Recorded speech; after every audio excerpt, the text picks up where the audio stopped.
Week 1 at Gulfstream Park, 2012-2013. They're off and running at Gulfstream. On Saturday, December the 1st, it was opening day. Kim and I went with her good friend Elaine. It's December 1st, opening day at Gulfstream. The claiming crown, $850,000 up for grabs in 7 races. Came out here with my wife Kim. It was the claiming crown, the first time that series of races was ever held at Gulfstream Park. I had one winner on the day locally, and that was in the 6th race when I liked Bernie the Maestro. I came right back 10 minutes later in the 6th at Gulfstream, the Rapid Transit. In spite of being way on the outside, number 13, Bernie the Maestro took over in mid-stretch. With on one fast bullet, it's Bernie the Maestro, and off the Jack who continues to fight. One fast bullet is next. Bernie the Maestro has the lead down to the wire, and it's winner number 3 for Joel Rosario. Bernie the Maestro in the Rapid Transit. Bernie the Maestro, first winner of the meet. After a slow start on the day where I lost my first 11 races and found myself in a deep hole, I rallied at the end of the day to win 10 races overall, including 6 of my last 8, and swept the 2 stakes races at Hollywood Park. The first, Renee's Got Zip, and then in the Grade 3 Native Diver, my bet of the day was with Game On Dude.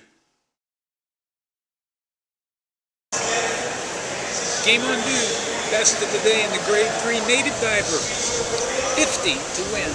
Woo! On Sunday, December the 1st, I had 2 winners to start the day. They were both favorites, but then I had 2 price plays. They were both second at nice odds that would have made for a nice day. The first full week started on Wednesday, December the 5th, when I had 2 winners on the day and made a nice healthy profit for the day. The second of which was my bet of the day, Imperial Luck.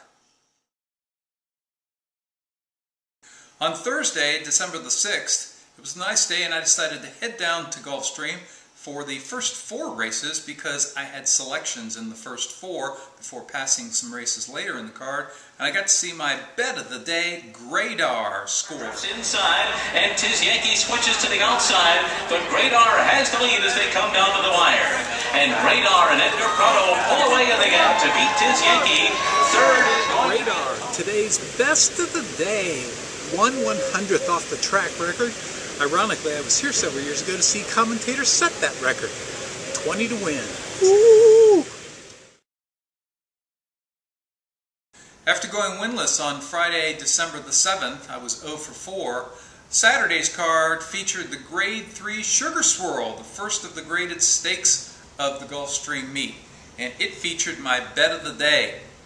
I scored twice at Gulfstream on track. The first was with Silver Rock. I tripled the bet. Was on the turf. He was far, far back. Silver Rock, way back early, way back mid-stretch, flying through the stretch, just up in time. Tripled the bet.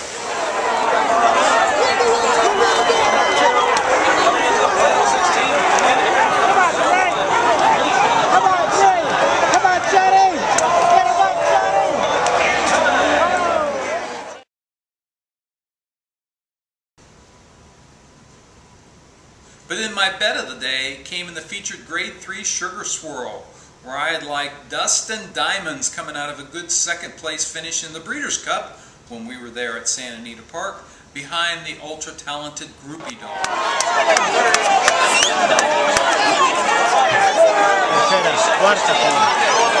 Dust and Diamonds, bet of the day!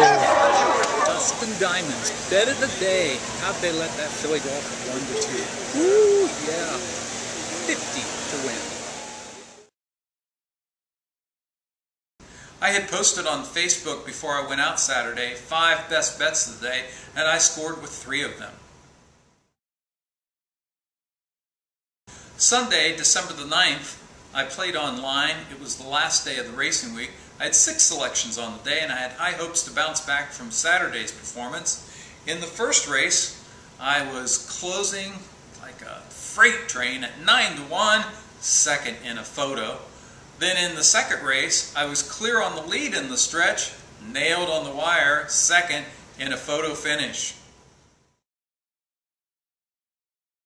I finally had my first winner on the day when Abaco scored on the turf. It was good handicapping as I looked over the races and I saw that this horse had won its non-winners of one allowance by being sent out by Hall of Famer Shug McGahee, who incidentally I saw at the track, walked right by him on Saturday.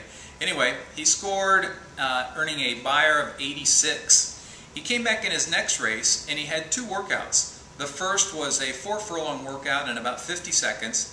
Shug brought him back with a sharp 3 furlong workout in 36 and 2. He repeated his victory and earned an identical 86 Beyer speed figure. I thought that he would move forward over the paired speed figures, and then what sealed the deal for me was when I looked at his workouts before this race. A 4 furlong work in 49 and change, roughly the 50 seconds, and then a sharp 3 furlong work in 36 flat. Uh-oh, Shug and jockey Johnny Velasquez had something in mind, came closing from far back. Much the best. But in the feature race, the South Beach Stakes, my selection was horse for the course Roma Kaka. If you look at her past performances, you can see how she just loves Gulfstream and loves this distance.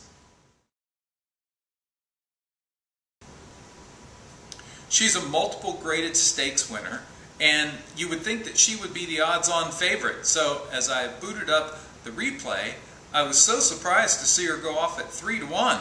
The only thing I can figure was most handicappers thought that she was just a speed horse, but I'd seen her race before from off the pace, and that's exactly what she did today. As they rounded the far turn, Roma Kaka began to make her move. From the far turn, it is front side on the lead at the top of the stretch. Safe crossing second. Roma Kaka coming up after them on the outside. Why is next? Azatig trying to find a spot. Oh, and it's steady sharply there to Azatig. And Whipsaw City's gaining late too. Roma Kaka to the outside. Roma Kaka, why these two battle it out. Roma Kaka lead speed. Jokore Roma Kaka.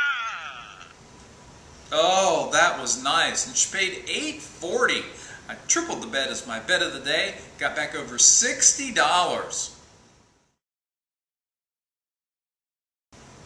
So, for the weekend, I swept the two graded stakes, the Grade 3 Sugar Swirl and then the South Beach Stakes. Racing resumes this Wednesday. I encourage you to follow my adventures on my blog, follow the address that's about to come up, and we'll see if we can have a big week this week.